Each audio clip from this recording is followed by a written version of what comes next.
A designer influenced by Canadian nature and landscape has decided to uproot and relocate to beautiful Bonavista.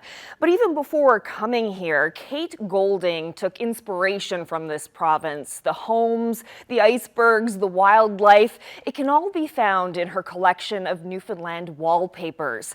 Kate Golding joins me now from Bonavista. Thanks for being here, Kate. Thank you so much for having me. So you have a very interesting story to tell. So you're from England. You lived in Ontario for years. Can you start by telling us what drew you to this province and Bonavista in particular?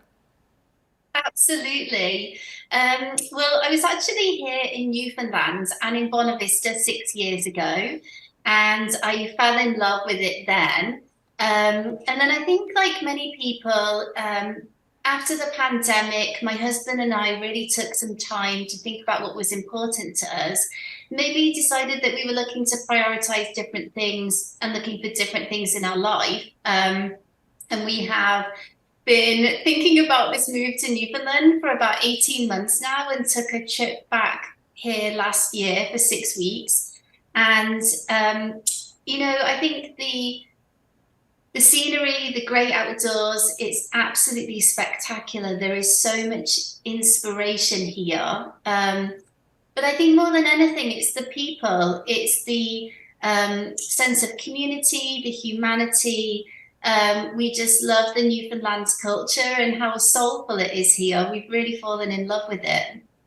Well, it sounds like it's starting to feel like home. What is it like for you now, being surrounded by some of the same scenes that you capture in your designs? It's really, really special. It feels so great. And I think that every day we're having a bit of a pinch me moment that we actually live here now. We don't have to go away again. But the plant life, the scenery, it is just wonderful. We feel so lucky to be here.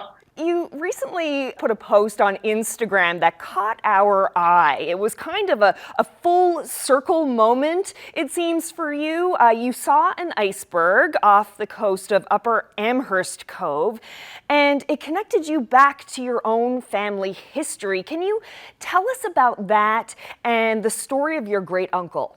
My great uncle, Charles Frederick Morgan, he was actually aboard the Titanic, and he lost his life when the Titanic hit an iceberg and his body was never recovered. He was actually a part of the crew of the Titanic, and it was obviously a great sense of pride for the family that he was on the maiden voyage of this spectacular ship.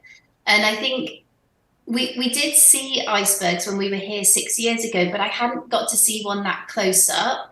And I think to see it in all of its magnificent beauty, it really took me back to that profound moment of kind of family history that we have. And your great uncle, he wrote a letter to your family talking about the ship. Can you read it out for us? He wrote it on Titanic letterhead, and the letter was dated April the 11th, 1912, and it was marked as Queenstown, which is the last stop that the Titanic made before it set out across the Atlantic. Dear Mother, I received your letter. We have had nice sun so far, but have been terribly busy, but it will be easier when we settle down. There are only about 1,000 passengers, first, second, and third, which is not many for a ship like this, but she's simply magnificent. I would like Katie to see the bedrooms. They are a dream and bigger than those in an ordinary house. I had a letter from Harry LaPalace. Best love to everybody, Charlie. And then the heartbreaking thing is at the bottom of the letter, he writes, I'm due back in Southampton on the 27th of April, which of course he never did make it home again. Mm-hmm.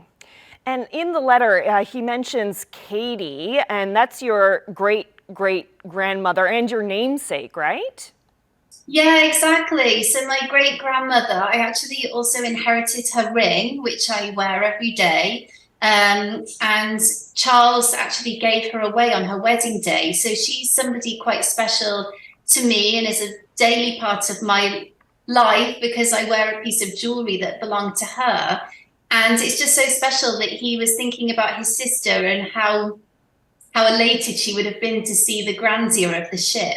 And I think it's special because, you know, there's all of these stories in history. And of course, I never met him. Our paths never crossed. We were a part of a different world. But these stories, these are real people and real people's lives. And I think that's the connection that the letter makes. But also by sharing it, you know, I'm carrying on the legacy of his story and him being a part of our family. And I'm also so grateful for my own dad because it was him that did all the research about Charles and his life. And as I mentioned, you've created an entire collection based on Newfoundland nature. You have wallpaper of icebergs and all kinds of different natural pieces of Newfoundland. Do you think that there are any more Newfoundland or Labrador inspired designs in your future? I think that's a definite yes. The inspiration here is absolutely endless, and I think it's a time right now that is restorative for me after such a big life move. But I almost can't help myself. I'm so excited to get stuck in and start creating new works around, inspired by my new surroundings. Thank you so much for speaking with me. Thank you so much. I'm so grateful. Thank you.